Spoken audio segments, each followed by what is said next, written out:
Hello and welcome to second round back nine coverage from the 2018 Jonesboro Open presented by Prodiscus, the third stop on the Disc Golf Pro Tour.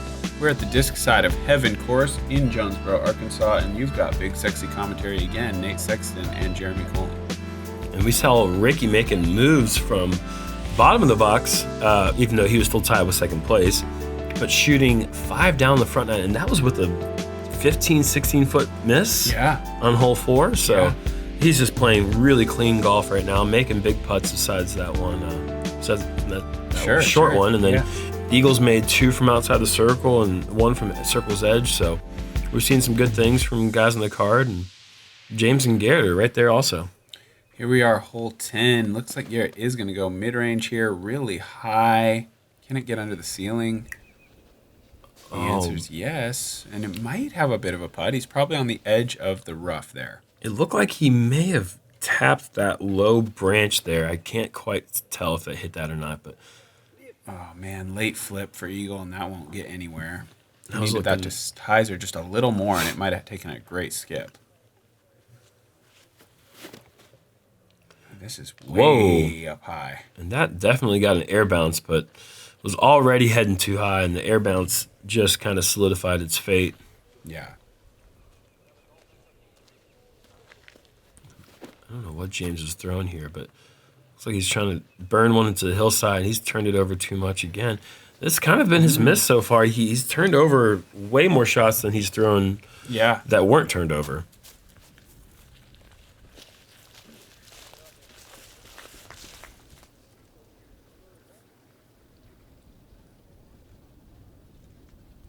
Smart layup there.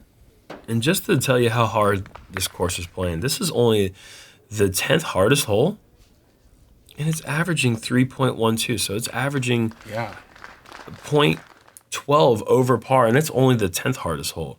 We don't typically see that anywhere on tour. You know, usually the hardest hole is the top 5 hardest holes are the ones that play right about par, just above par. Yep.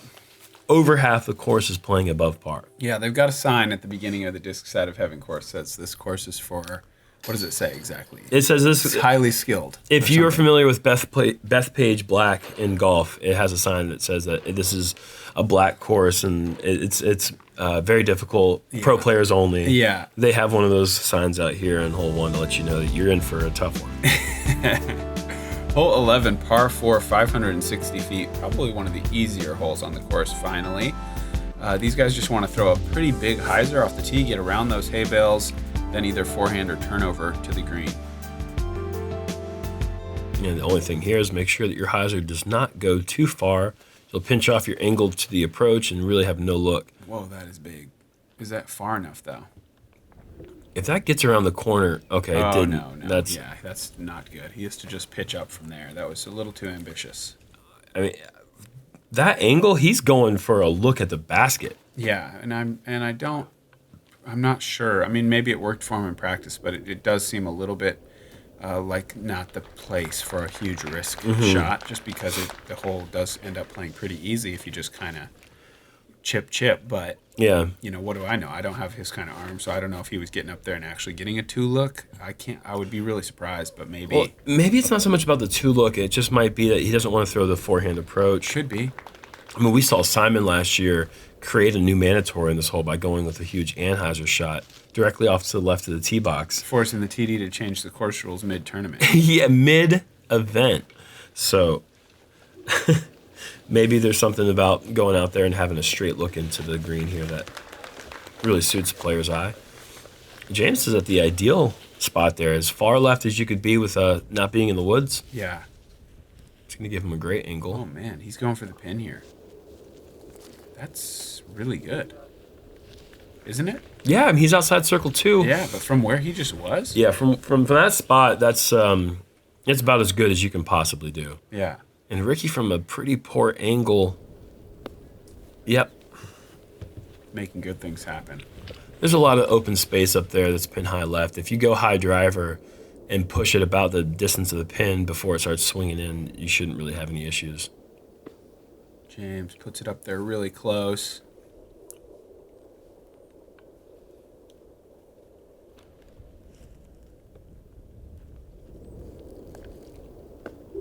Nice shot from Just gets Eagle. around the corner, yep. Eagle was pushing that a little tight. That might have been the Sonic. Yep, that's definitely the blue Sonic he likes to throw. It's been in his bag for about 10 rounds so far, so it's got about 4 left before it cracks. And that was always the knack with the Sonic. It was such a fun disc to throw, great catch disc. Just the thumb track on those things just created so many cracks. Yeah, hard to hit a tree with it and not have it come away looking worse for wear. Garrett and I were on tour together in 2013, and a lot of times we'd just see a Sonic sitting in a tree, and we knew that a Sonic had cracked on Garrett mid-round. Hole 12, par 4, 655. Big out-of-bounds carry, at least 400 feet to get over that OB. And then you got to go up the hill to the blind basket location on a really downhill slope. I think a well-designed hole, very tough, makes you really question your knowledge of where the pin is. When you're sitting on that hill, it just feels really precarious. Not a hole that we've ever really seen before. I've never played a hole like this design. Whoa, Eagle. Is it a fighter? It might be. No, it's not. That's a really bad spot. I would know. Yeah, I would know too, actually. I looked back and I saw you were throwing from where I was. I was like, Nate, what are you doing, man? Don't go there. Yeah, it's horrible over there. Try to get a little greedy, and that's where you end up. Yep. That's how you do it. A little more hyzer angle. Just put it on the hillside and see what you can do. You got a big valley shot like this. You never know what the wind's doing 100 feet in front of you. Yeah. You think that it should be blowing the same direction the whole time, but it just seems to be so swirly. And these rolling hills really produce unpredictable weather. Mm-hmm. And the predicting exactly what your drive's going to do 350 feet out of your hand is so tricky. Yeah, it is. And distance is not the issue here Just for go Garrett. higher than all the hills. That's the thing that I've been missing. Yeah, that's a big shot. Wow. That's way up there. That's going to allow him to throw a nice soft putter into the green. That's exactly what you're looking to do. Oh, Eagle got a pretty good spot here. That wasn't as... It's not as horrible as the German Nate zone. No, our zone was tucked in behind the trees and having to come up with something creative. Creativity was not enough for us. No. James, is it slowing down? Oh, it's perfect. Yeah, that's Great shot. really nice touch there.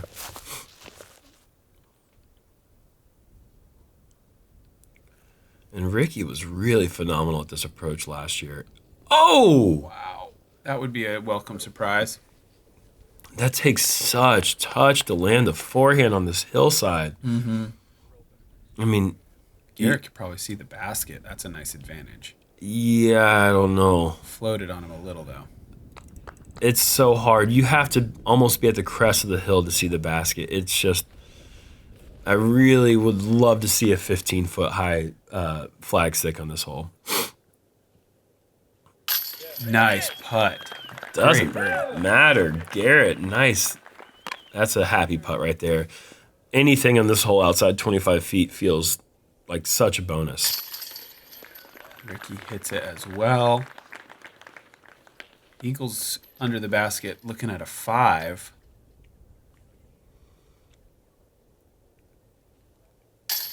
And the rest of the card makes great birdies. Jame with that really nice JK AVR approach. That opens up a 3-shot lead for Ricky.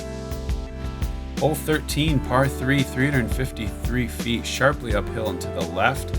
This one is very, very difficult to move the disc left enough. You have to be super inside, super powerful, super hyzer to get the skip you need. And if you do too much, you actually end up with a rollaway. So it's a tricky one to try to get up there. It's a special drive. This is kind of an interesting route right here. Ricky going with the inside and hyzer. Whoa. Unfortunately, we're not going to see it succeed. No. But if that's a little bit higher, that can work. The forehand can get up to the pin.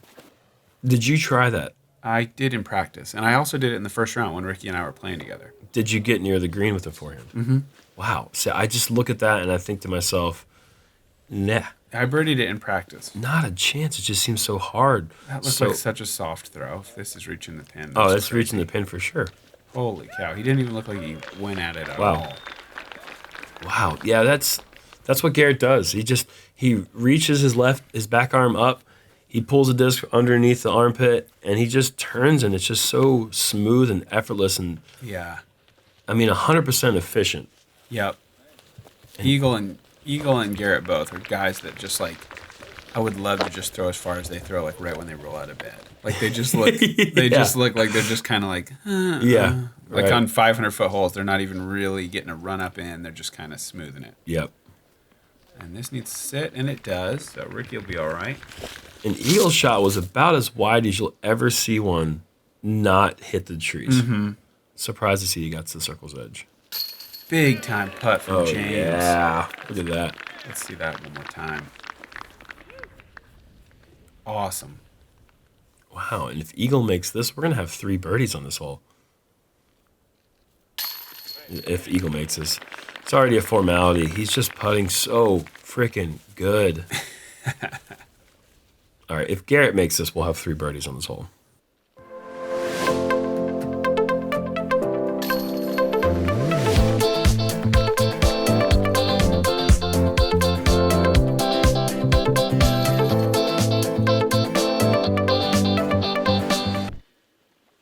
Just when Ricky had that 3-stroke lead, the whole card said, whoa, whoa, whoa. Yeah, back of the box, buddy. Come on back.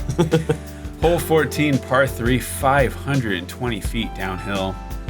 You got to get all the way over the swamp to be inbounds, which is at least 400. And then you've got to make it right through this narrow gap to get a very makeable inside circle putt. There's a lot of hazards on both sides, so you can kind of end up in the bad place. And we saw Jame throw one ace run last year, and this is a similar line, just didn't quite hold over long enough. That's a nice little rollout. That actually is going to make a pretty big difference for him, rather than being behind those big tree trunks. And from all the way up there, you see your disc, and you think, okay, that's within about 45 or 30 feet. It's actually 45, 50. This is parked. Are you kidding me? Holy cow, that's a bad break. Off the log out to circle's edge. An inch lower, he's got a slam dunk. Wow. What a shot. Yeah, this is every bit deserving of a FollowFlight here. Look at this. It's just straight, low line drive action, just like we saw him throw in hole 1. I mean, man, I've been saying this all week. This would be the dream ace of all dream aces, I feel like. Yeah. That basket is just sitting on that log, just begging. Come on. Just a little bit too much drift there at the end. We'll see how tough that is. I'd say it's pretty easy layup zone, but I don't think the Eagle's going to lay up if he can see the basket. Yeah. Rick needs this to hold on to its turn. Doesn't look like it wants to. But everyone inbounds easily. Really 4 nice-looking shots. Wow, the wind dropped that. Mm-hmm.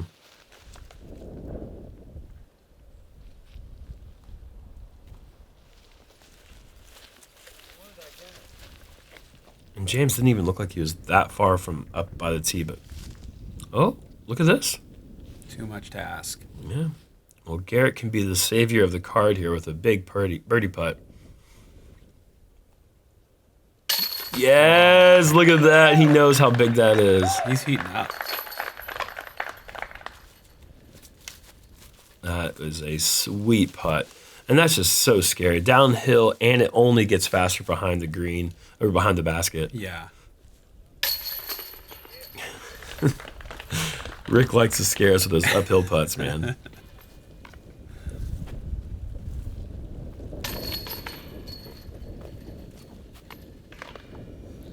Well played hole. Just the one birdie, but a lot of people up there looking at it.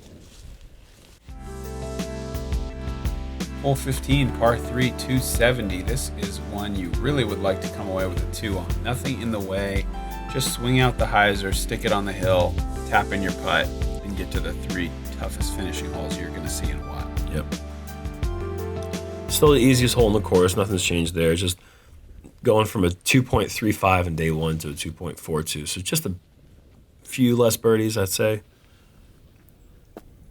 71% of the field was birdied at round 1, 63 Wow. during round 2. So 63 is still a big number, but it's actually a pretty big difference from the from round 1. Yeah.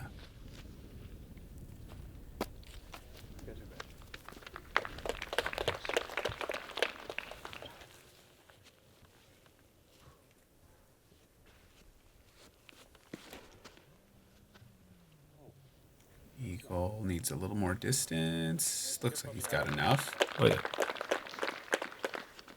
Really, all you have to do is just avoid hitting this last tree there on the edge, and you're gonna have a look at it. And Ricky has done that there. Avoided. That looks like that's gonna be under the basket. Oh yeah. Yes.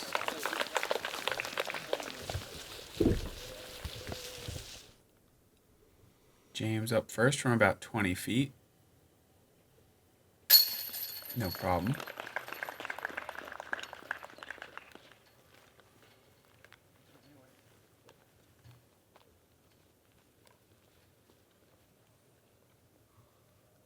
And Garrett to temporarily tie Ricky at 19 under. Oh yeah. So if Ricky misses that lean in, we've got a tie. The bird is running on all cylinders now. He is down here to get this putt over with. He must like the wind.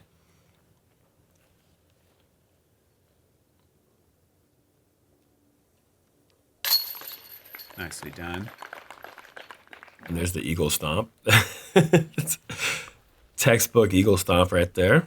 I don't know, the eagle skip down to the basket and then the eagle stomp walk off.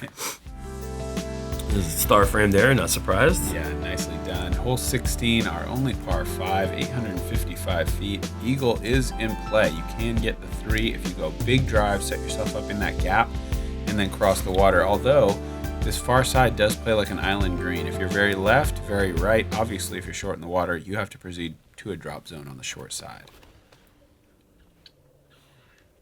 Wow. Well, it's just because if it's Garrett and it gets flat, it's going to go really far. Right? Yeah, that's huge. That's super ideal. That leaves him a pretty wide open hyzer to the pin from there. Mm-hmm. If you can get to the downslope and you're not in the woods on the right, you're going to be in a good spot regardless of where you are. Absolutely. And this is heading down to that. Really right. Yeah, that's got to slow down or get left. That's probably a good little tree Oh, touch. that was very good because if you get down there to the right, there's no way out of it. You just have to quit the tournament. There's no way out. Yeah, start over. The course designer gives me a hard Whoa, time. eagle. Oh, goodness. What? That's very uncharacteristic, and Yeah. I don't know what to say about it. Not going to like that. Going to have to play a weird... That's definitely a spot he's never practiced from. You're going to have to play a weird shot from there. I was just saying that the course designer gives me a hard time because I call this a par 4, but, maybe he's right about something because this averaged a 5.01. Okay. Right about par. They call us a par 5, and there was only 1 3 on the day. Yeah. Okay. And that's about what you expect from a par 5. Yeah, I think it's a fine par 5. It's there's nothing wrong with an eagleable shot every once in a while. And where is this going? Speaking of eagleable, this hole is not eagleable right now. So he's gone OB. He's going to go Oh. to the drop zone. Wow, that's a huge break. It's probably good, yeah. Because if That's he's a huge inbounds break. down in the woods, things could get really dicey. Yeah, you'd way rather be at that drop zone at the bottom of the hill with nothing in the way. Yeah. All approach shots that go out of bounds proceed to that drop zone. He's advancing at least 200 feet or 150 feet into a prime spot with nothing in the way with that shot. Yeah. Wow, that is getting through on technicality. See if Garrett can stick this thing close. And there's a right to left out there that's going to make this shot swing left. Nice. Wow. So he's got that left for the Eagle 3.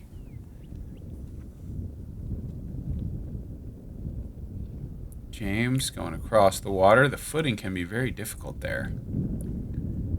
Well done. Look at Garrett just picking up the play, man. Yeah, he is. Tough start. Even par through 7 or 8 holes. or through 7 holes, and then he got first time he was under par was after hole 8. Wow. And no, actually that's not correct. First time he was under par was after hole 9. And now he's really stringing them together. Yeah, now and since then he's put together 5 under on the back 9. Garrett 4 eagle. Oh no. Garrett was not the 1-3 of the day. That goes to Zach Melton.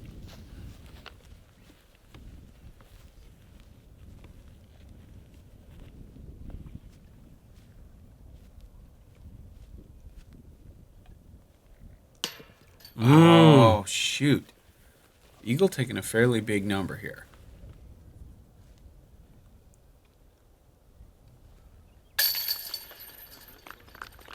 Birdie 4 for Ricky.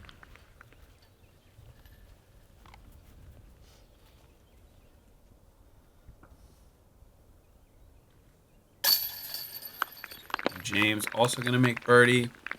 Garrett should have a drop-in birdie.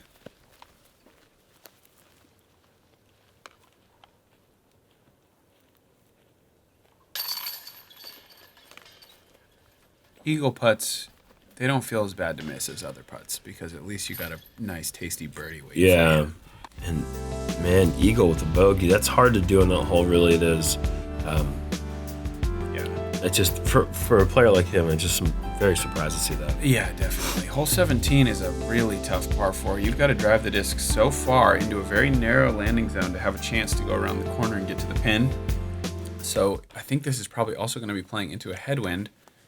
They're going to need to get the disc turned over, but not turned over that much. That is going to be behind the wall of trees and really nothing to do from there. You can just pitch through. I don't know. It's not a birdie. Hopefully he's not too far in the woods where he can maybe go spike hyzer over, but if he has to go through it, that could spell disaster. Wow, James goes mid-range here. Wow. And it's a smart play just to avoid going out of bounds. That's not a real happy spot. I'll tell you from personal experience, going out of bounds on this hole is very easy to do. You could hardly blame a guy for going out of bounds. Yeah. I mean, I feel like some of the best players ever go out of bounds. To live, would go OB here. It's not really embarrassing at all. And Ricky kind of throwing the unintentional thrower, but kind of worked out for him. Kind of worked. The headwind is just wreaking havoc here. These guys are trying to hit the landing zone perfect, but they cannot risk going out of bounds. So what they get is the bad place. Yeah, the bad place is indeed intact once again. And you talk about the tough finish here. We go third hardest hole, 4.65 to the hardest hole in the course at 4.73 in the last 2. Wow. It is a tricky averaging place. A bogey and a half over the last 2. It is a very scary finish on this course. And oh Garrett's my gonna have to gosh. go Sky and hyzer. This is a crazy play. And look at that angle. He's actually thrown a very wonderful angle here. Oh, I saw it drop, I think. Yeah, it fell down. Well, I mean, that was as good as I could imagine it looking. And Eagle's like, well, I guess that was cool. Try that. Eagle did not hit the angle. Yeah. This is staying on the wrong side. Mm. Boomerang shot. Didn't quite have that luxury that Garrett had with maybe just a foot or 2 more. Yeah, but Garrett threw that from a knee. Yeah, that's crazy. And look at this shot here. Oh, man, just catch the edge. That was heading towards the green. Yeah, it was. That was a phenomenal effort from Rick, but didn't quite get the payoff that he maybe deserved. Let's see if Eagle's got any kind of gap here. Yes, he does. Oh, wow, I'm surprised. Wow. So he got about pin high, I suppose, through the woods.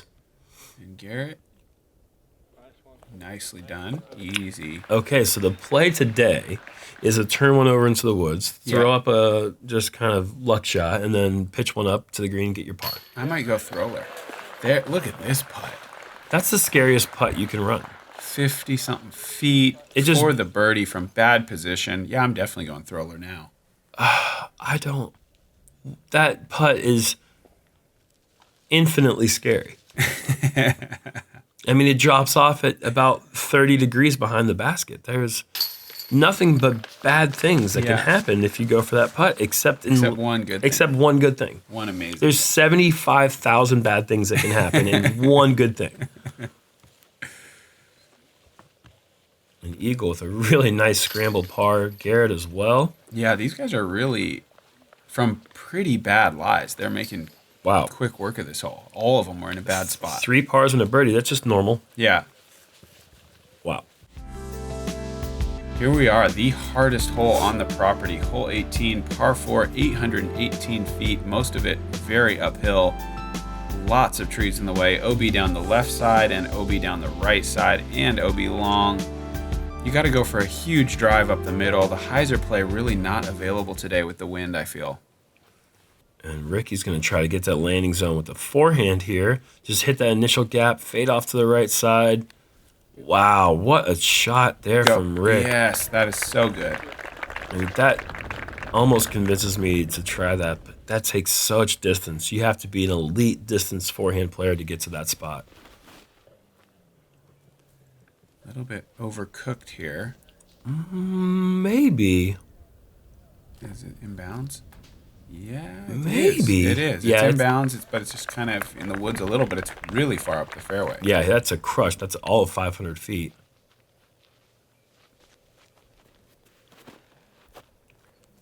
And Jame with a really nice looking shot here. Oh no, I spoke way too soon. That is a bummer. That was going to be right in that ideal landing zone off to the right side. Yeah. Oh, and here he's going to go for the hyzer. I did not like, when I played the hole out, the wind was not good for it. We'll see if maybe Eagle's got a different wind. Needs it to stay up. And that looks good. Wow, just pushed forward the whole time. Never really hyzered.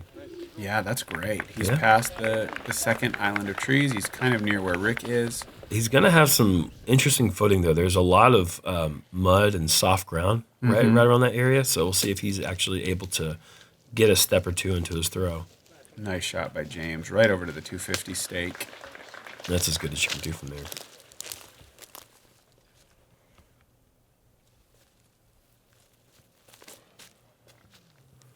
Whoa, whoa, whoa. Is this turning over? Oh, no. Jeez. That's a big mistake from there. And Ricky going for the basket.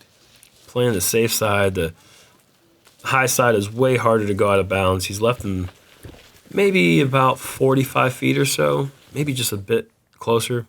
Look at this drive. Right by the 250 stake? Are you kidding me? Off the tee? Oh, no. Wow. Only he could have been in the open.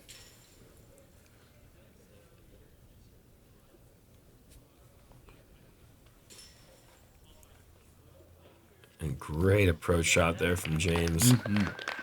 Just didn't bring the greatest version of James, but still managed to throw a really clean round. Yeah, definitely. You know, didn't take any big mistakes, just was a little bit off his line, but scrambled for par when he needed to. Putted well. Putted well enough to, didn't really have any missed putts that I can think of. And Eagle played really well as well, but just a few mistakes that cost him there on 16 and 18. Yeah, a couple out of bounds that he would love to have back. This is Ricky for a highlight birdie. Oh, wow. And that just never dropped. We normally see Ricky's putts have that nose-down dive that he's so famous for. There it is on display. Moving to 22, or staying at 22, yeah. And Garrett, really great back nine. 6 under in the back nine with a really short missed putt. Should have been 7 under. Really good. Making moves in the back nine. Even par in the front is okay as long as you can come back and do something hot in the back like he did. Only 2 strokes back to Ricky now. Here is our totals. Garrett and James had the best back nines there.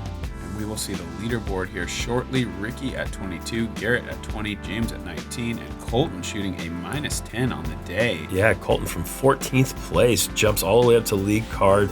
Clean round, shot a 54 just like Ricky did here. Ricky with no bogeys on the day, just playing phenomenal golf right now. Wow, yeah. Come back for the final round. It's going to be a great card to watch. Arkansas has been good to us. I think we're going to get some nice weather too. We'll see you guys tomorrow for the conclusion of the 2018 Jonesboro Open.